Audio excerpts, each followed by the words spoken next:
everyone, and welcome to an update at Little Moments Ranch. It's been about 2 months. I have to apologize, I've been a little behind. As you can see, the greenhouse is slightly different. We are standing at it from the side instead of, I guess it would be the front rather than the side, the smaller portion. I have moved the door here as I have begun to shield the greenhouse with not plastic anymore, but corrugated roofing panels. As you can see, there's one piece there. It's kind of a random piece, and the door's here. So let's go inside. Same door frame and everything. It's just on a different part of the greenhouse. We have a new Mini, a little different. I got my hands on a 55-gallon tub. I was able to convert it.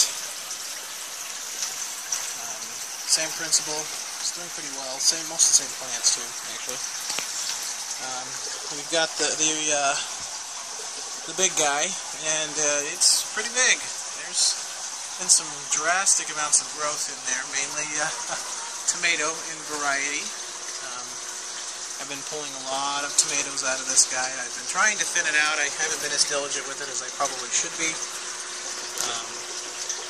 So we've got one tomato stalk here feeding most of this, and then there's another gigantic one back there, and that is producing these tomatoes here, which I'm not entirely sure what they are. I think they're some kind of rhubarb.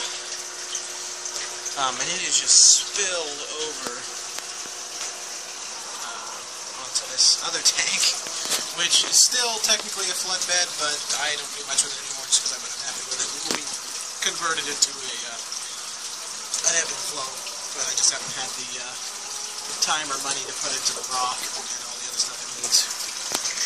Still have the bass hanging out in there, which he is obviously ready to eat. We've got our kiwi tomatoes here. They've come a long way since the last time you saw them.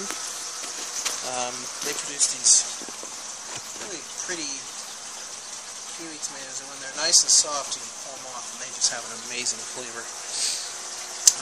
That is obviously where the door used to be, and this is now just a piece of plastic. The first major improvement is the roof. These are 16-foot 1x4s that were painted, and then I bolted to the frame itself, and then that's what I attached this corrugated roofing to, was the 1x4s. We had a really bad windstorm come through and just ripped the whole roof clean off. So I needed to do something, so I got these panels.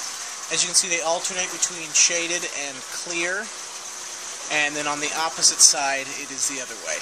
So it's kind of a checkerboard type pattern, if you will. Eventually, this kind of paneling will be around the entire system. I've been slowly adding piece by piece as I get them. This guy's doing great. The octopus plant back there that I use for gnat control is doing well. The fly traps are doing well. Tongassasti, which is having a hard time. I'm not very good at growing it. Chamomile's doing great. Looks like I got some ginger starting there, so that's a positive. And I will be considering changing the structures of these tanks, fish-wise anyway, to maybe start doing koi and breeding and selling koi and using them as my food source for the plants, or nutrient source for the plants. Something I've been considering heavily.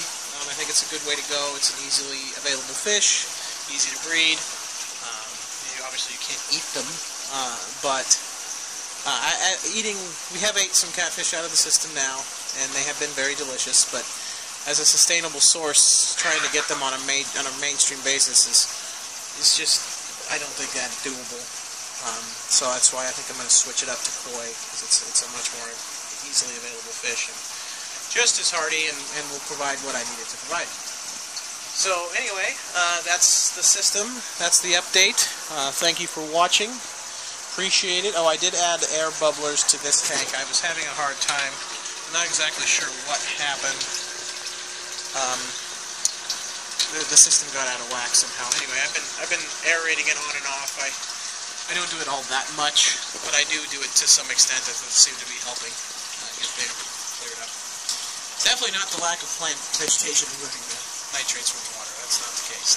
Nitrates themselves actually haven't risen up, and neither really has the ammonia, other than one day it did peak at 1 ppm, but then it just went back to 0 again. So I think that was either bad testing on my part or just a fluke in the system. I'm not sure.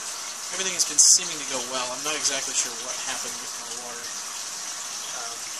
but it's getting back to more normal. So that's the update. Thank you so much for watching. I hope you enjoyed, and I will hopefully be back in less than 2 months.